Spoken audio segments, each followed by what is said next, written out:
Social et numérique. D'ici 2022, 100% des services publics seront dématérialisés.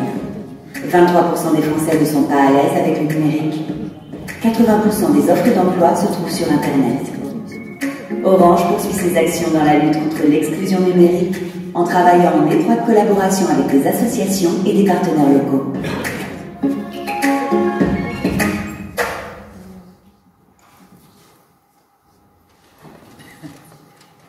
Je crois que c'est à moi de reprendre le micro.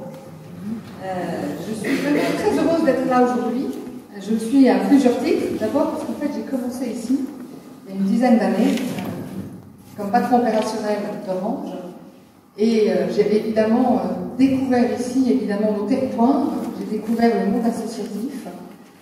Donc revenir ici et retrouver ces associations que j'ai connues il y a quelques années et les voir avoir famille, c'est pour moi un grand moment. J'ai aussi découvert la condition publique il y a une dizaine d'années avec mes enfants. Donc voilà, revenir aujourd'hui, c'est pour moi un moment évidemment émouvant et important. Et je suis d'autant plus heureuse d'être là aujourd'hui que nous allons parler d'un sujet qui m'est cher et qui nous est cher. Et c'est pour ça aussi que je suis ravie que Christine soit là avec nous. Vous avez vu, Orange s'est déplacée en force. Ça veut dire combien cet événement et combien cet engagement sociétal et environnemental est compliqué. On vit un moment compliqué, tout ce temps que nous sommes, que ce soit à titre privé ou celui dans les entreprises aujourd'hui, parce qu'évidemment, nous sommes dans un monde extrêmement changeant, qui nous disrupte, qui bouscule les entreprises, qui bouscule les économies, qui bouscule la façon dont nous travaillons tous les jours, et qui évidemment ne peut pas nous laisser en dehors d'une réflexion de fond et d'une réflexion sociétale et sociale. Un des facteurs clés de succès d'Orange ces dernières années, plus que toujours, c'est celui de ne pas être un simple opérateur de réseau, mais c'est de toujours essayer de comprendre les dynamiques dans lesquelles nous évoluons. Effectivement, une dynamique économique, une dynamique technologique, mais aussi une dynamique sociétale. Et ce qui est en train de traverser notre monde, ce qui est en train de traverser notre quotidien et au final la société que nous sommes en train de construire. Et c'est peut-être ça qui fait la différence, en tout cas moi j'aime à le penser, dans la vision que nous avons avec Stéphane Richard de l'entreprise versus nos compétiteurs et versus d'autres grands opérateurs dans le monde. Et on va rester attaché à cet enjeu-là. Il y a aujourd'hui une dynamique qui est incontournable et qui est une réalité et qu'on connaît tous, qui est effectivement, de par le monde qui se construit, on ne peut pas être absent de l'impact que nous avons en tant qu'entreprise dans le monde, dans la société. Un impact environnemental, et je reviendrai sur ce sujet-là, mais aussi un impact sociétal. Et nous devons commencer de plus en plus, nous l'avons déjà fait, mais à construire le monde de demain, l'entreprise de demain, avec aussi une vision vertueuse de cette économie. Elle ne peut pas être uniquement orientée business, elle ne peut pas être uniquement économique. Et c'est peut-être ça tout l'enjeu que nous avons. Pourquoi ? Parce qu'au final, tous ceux qui nous entourent ont en tête cette dynamique. D'abord, nos clients. La dernière étude du cabinet Selzenman le rappelait, 75% des Français, nous disent aujourd'hui des consommateurs, disent qu'ils choisissent des entreprises ou boycottent des entreprises à partir du moment où elles ne respectent pas un certain nombre de valeurs. C'est énorme, 75%. Et je suis sûre que si on allait sur les jeunes générations, c'est bien au-delà. Donc ça, c'est un point extrêmement important. Quand on regarde les entreprises et quand on regarde au final nos équipes, nos salariés, c'est la même chose. 70% des salariés, là aussi de toutes les entreprises en France, déclarent qu'ils seraient beaucoup plus investis ou qu'ils sont beaucoup plus investis dans des entreprises dès lors qu'ils ont la conviction que ces entreprises ont une responsabilité sociale. Donc c'est le deuxième point. Et puis le troisième, c'est évidemment aussi le regard que les pouvoirs publics ont commencé à prendre. Et je voudrais prendre pour exemple la loi Pacte, qui vient d'être votée il n'y a pas longtemps, et qui intègre, et ça c'est quand même un phénomène assez exceptionnel, la raison d'être dans les recommandations qu'elle fait aux entreprises. Donc une raison d'être, c'est une mission. C'est ce subliminal, c'est ce méta qui est au-dessus d'une économie. Et ça c'est très important que là aussi les pouvoirs publics aient pris ce sujet-là. Donc vous le voyez, c'est un phénomène qui traverse l'entreprise, qui traverse la société. Cette dynamique, cette réflexion, elle n'est pas nouvelle chez Orange. Pourquoi ? Parce qu'il y a plusieurs choses que nous n'oublions pas. C'est d'abord notre histoire, et évidemment, elle est importante, notamment quelques jours après un procès important.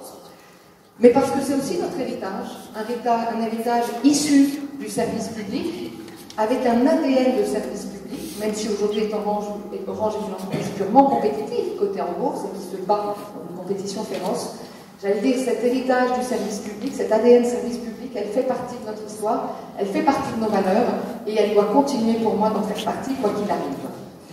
Donc cette dynamique, elle rencontre à la fois une histoire, une société qui se transforme et une volonté d'entreprise.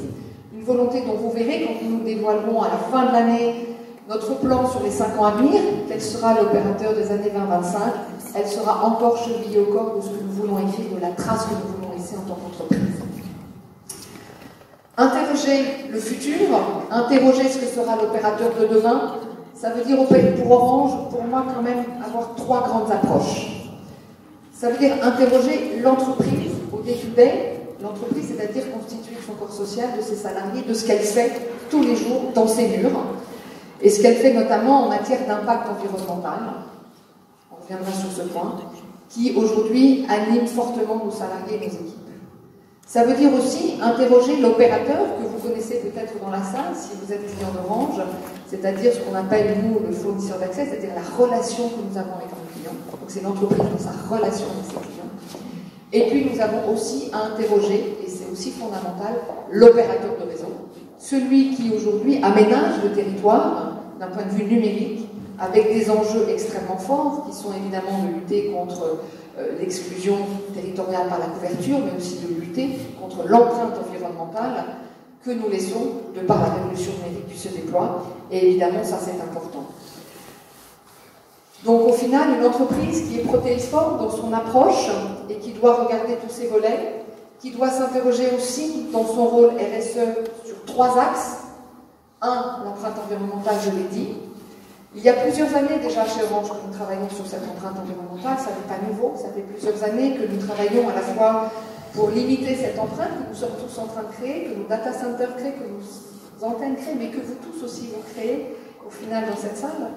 Je me permets juste de vous rappeler que si on mettait bout à bout toute la consommation des smartphones du monde entier, nous créerions tous ensemble le 6e et le 7e pays, le plus consommateur de CO2 et le plus pollueur de CO2. C'est une question que nous avons en tant qu'opérateur, mais c'est une question qu'on va tous partager bientôt. Donc la RSE, c'est évidemment l'empreinte environnementale, c'est l'éco-conception, c'est l'économie circulaire sur laquelle nous sommes en train de travailler.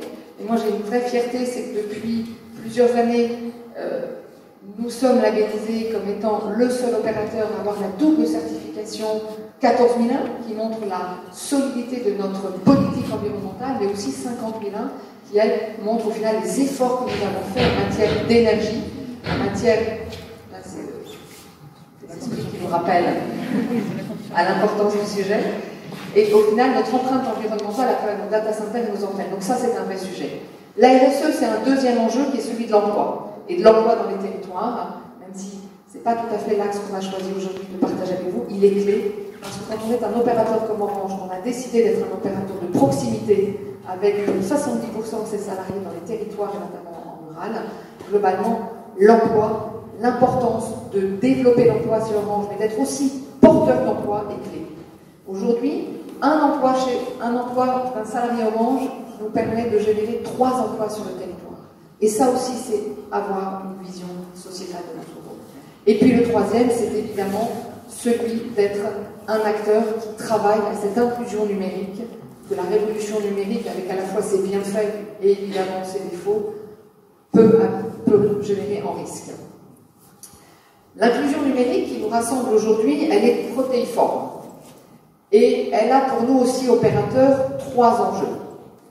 Le premier, c'est celui de la fracture de l'accès. Il y a au final, derrière inclusion numérique, pour moi, 3 sujets. L'accès, donc le réseau sur les territoires, l'accès à l'usage et l'accès à l'équipement. Et c'est ces 3 sujets-là que j'ai envie de partager avec vous. L'accès au réseau, il est un fait, mais paradoxalement, ce n'est pas le plus flagrant. Aujourd'hui, en France, c'est trop encore, mais ça n'est que 6% de la population qui n'a pas accès au très haut débit. C'est important, et c'est évidemment sur cet axe-là que nous travaillons depuis plusieurs années. Nous avons lancé plusieurs programmes qu'on a appelés Orange Territoire Connecté, que le gouvernement a repris et a porté avec tous les opérateurs à travers ce qu'on a appelé un New Deal mobile, pour accélérer le déploiement de la 4G, évidemment, parce qu'aujourd'hui, le mobile et l'accès mobile est clé sur l'ensemble des territoires, vous savez, avec l'objectif d'avoir raccordé une grande partie du territoire français le plus rapidement possible. Donc, évidemment, il n'y aura pas d'inclusion numérique s'il n'y a pas des territoires connectés partout, et ça, c'est l'enjeu de l'opérateur de réseau, et nous y travaillons évidemment fondamentalement. Mais il y a derrière deux autres ruptures tout aussi complexes que sont la fracture de l'usage et la fracture de l'équipement. L'usage, c'est quoi? C'est la difficulté que certaines populations ont à s'approprier ces nouveaux outils et à être capables véritablement de ne pas avoir de complexe, d'angoisse ou de stress face à cette révolution numérique. Aujourd'hui, 23% des Français ne sont pas à l'aise avec le numérique. C'est bien plus au final que les gens qui n'ont pas accès à l'outil. Et ça, c'est un vrai sujet sur lequel, évidemment, nous travaillons depuis longtemps avec le monde associatif et qu'il va falloir continuer, j'allais dire, d'embarquer. Fracture de l'équipement aussi. Fracture de l'équipement, il est lié, évidemment, au pouvoir d'achat des Français. 5 millions, aujourd'hui, de personnes cumulent une précarité sociale et une précarité numérique. C'est 1,5 million de foyers.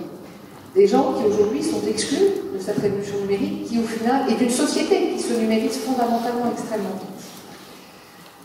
Deux chiffres qu'il faut avoir en tête. Aujourd'hui, 94% des Français sont occupés de mobile dans les hauts revenus, 91% dans les hauts bas revenus. Par contre, quand vous allez sur l'accès numérique à domicile, qui est évidemment plus coûteux, là les écarts s'accroissent. 77% des foyers qui ont des bas revenus ont au final disposent d'une connexion Internet, là où on est plutôt à 92% sur les hauts revenus, et là où la fracture est la plus forte, c'est sur l'équipement à domicile avec un PC.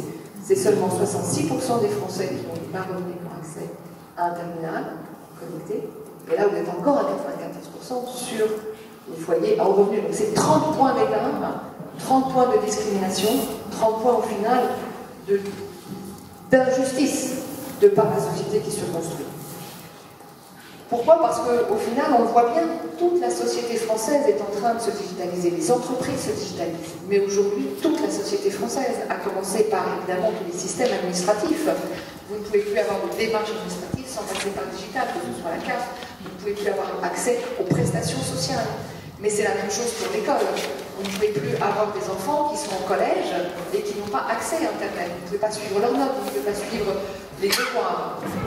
Et puis évidemment, vous ne pouvez pas non plus accéder à tout ce monde qui s'est créé ces dernières années, qu'on appelle dans le monde de l'économie celui du low cost, qui permet d'accéder à des bons plans, qui sont plutôt, j'allais dire, au bénéfice des personnes avec un faible pouvoir d'achat, et qui sont au final accessibles uniquement aux gens qui sont fortement équipés. Donc on voit bien une société qui effectivement se révolutionne, avec un numérique source de progrès, mais qui peut être aussi source d'exclusion. Et c'est évidemment dans cet axe-là que nous travaillons avec Christine Albanel, avec l'ensemble des équipes d'Orange, pour arriver à faire évoluer les choses. Aujourd'hui, moi je suis très contente de vous annoncer plusieurs petites actions qui évidemment en sont tout au début, mais qui vont, j'allais dire, comme les petits ruisseaux, faire des rivières les unes après les autres pour nous aider à contribuer autant que nous pourrons faire avec notre rôle et avec pas tout seul, jamais tout seul, pour essayer de lutter contre cette exclusion numérique.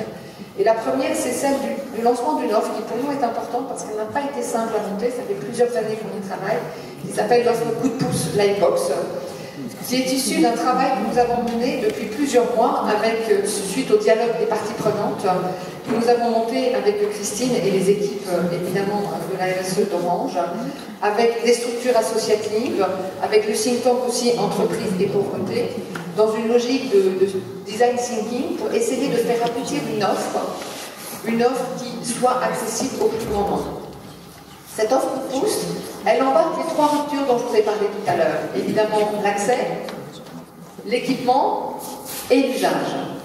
C'est une offre qu'on a essayé de mettre la plus bas possible en termes de prix, mais qui ne soit pas non plus dans une logique de vente à perte. C'est une offre d'accès à 19,99 € qui permet d'avoir de l'Internet, de la TV, de la voix, avec évidemment de l'illimité, illimité vers les fixes en France métropolitaine, mais aussi vers les DOM, sans destination à l'international et sans engagement et sans frais de résiliation. À un moment où nous avons un marché extrêmement disrupté en France avec des prix très bas, malgré tout, C'est une offre qui reste la plus basse du marché parce qu'elle n'a pas de frais de résiliation, parce qu'elle n'a pas de frais d'engagement, parce qu'elle est véritablement complètement détournée. Elle est associée à une offre de PC, parce qu'on a bien vu que derrière l'accès, la problématique, c'est l'équipement.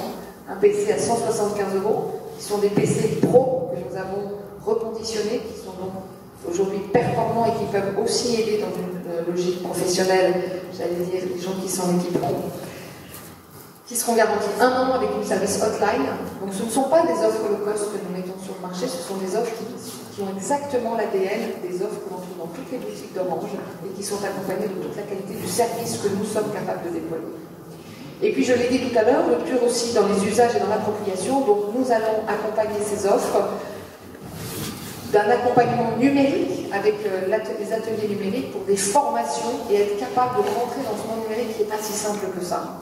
On teste ici à l'ADO Nord, enfin à l'ADO Nord sur le territoire du Nord, Olivier et ses équipes, dans 9 boutiques, des ateliers de formation qu'ensuite nous déploierons sur l'ensemble du territoire justement pour vérifier si notre modèle fonctionne et si nous pouvons au final le déployer sur l'ensemble du territoire. L'offre dont j'ai parlé, elle est accessible par contre sur tout le territoire. Cette offre sera réservée aux foyers, aux personnes qui ont un quotient familial CAF et RSA inférieur à 700, ce qui est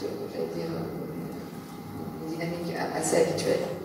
Donc voilà, arriver à équiper, arriver à donner accès, c'est déjà la première, j'allais dire, marche que nous devons franchir.